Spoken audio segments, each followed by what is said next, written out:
Hi everyone, this is Sheena, back at it again for another house tour for today. Today, ito-check natin ngayon yung Tokyo unit kapag may gamit. So, Tokyo unit has a floor area of 107.35 square meters and a lot area of 100 square meters. Kung gusto niyo na mas malaking lot area, pwede po tayong kumuha ng 125 square meters, single detached turnover na po siya, okay? So, this parking space can fit 2 vehicles. Pwede yung space natin dito sa likod, gawin pa natin itong extra room. Kung gusto niyo naman, andito yung kitchen natin, i-expand natin yung dining space natin dito. We have 2 meter setback sa likod. Pwede natin tong gawing laundry area and yung ating space pa for the dirty kitchen. We're going to check inside what it looks like.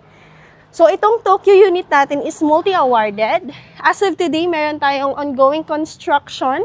Ang pinaka-turnover na pinaka-latest natin is 3 months. So, yan. Ang layout ng Tokyo unit natin, this is your living space. Your dining, it can fit 4 seating. But if you wish na i-extend ito, dito natin siya ilalagay. Yan. So, mas malaking space pa. Ito yung kitchen natin, pwede mo pang iusog yan dito. Para mas maganda yung pinaka-layout natin, yung pinaka-overhead cabinets natin, mas malaki pa yan hanggang dulo, pwede mo pa yun ilagay dyan. Okay?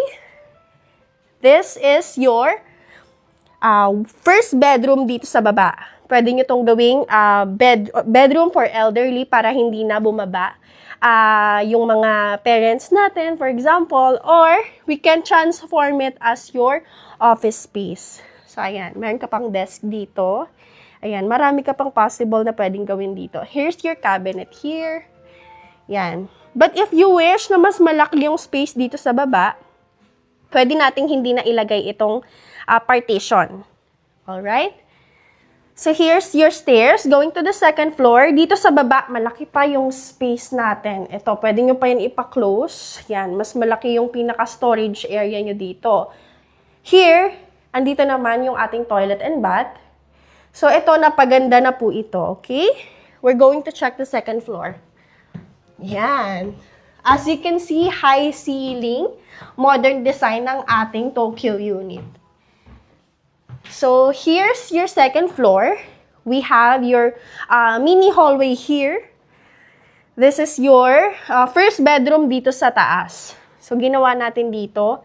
Ito yung pinaka bed natin sa taas. And then, study table. Actually, best to for students. Yan. So, dito naman ang ating common toilet and bath. So, overall, 2 toilet and baths sa Tokyo unit. Dito naman yung isa nating bedroom. Ito naman yung master's bedroom natin. Check muna natin to. Yan. So, here's your master bedroom.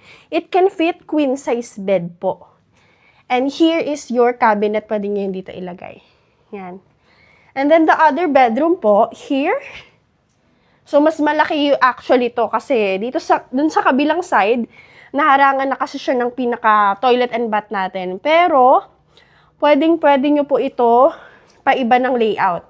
Let's say, for example, ito yung ipa-close nyo, and then dito yung access. Pwede na po yan pagawa upon turnover ni client. So, kumbaga, depende sa plano nyo, marami pa kung possibilities na pwedeng gawin dito sa house. Actually, this one is provision for access sa labas. Check natin.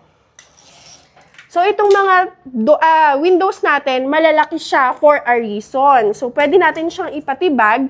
And then, dito kayo gumawa ng access going sa likod. Kasi may space pa kayo hanggang dito sa may halaman natin. 2 meters pa po yan.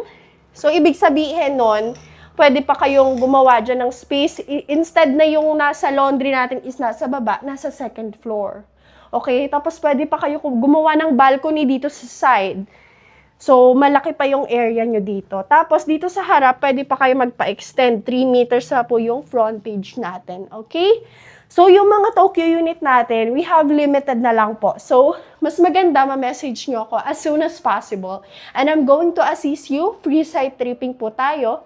If you wish na bigyan ko kayo ng details, you can contact me on my WhatsApp or Viber at 0917-109-3984. I'll see you soon. Bye!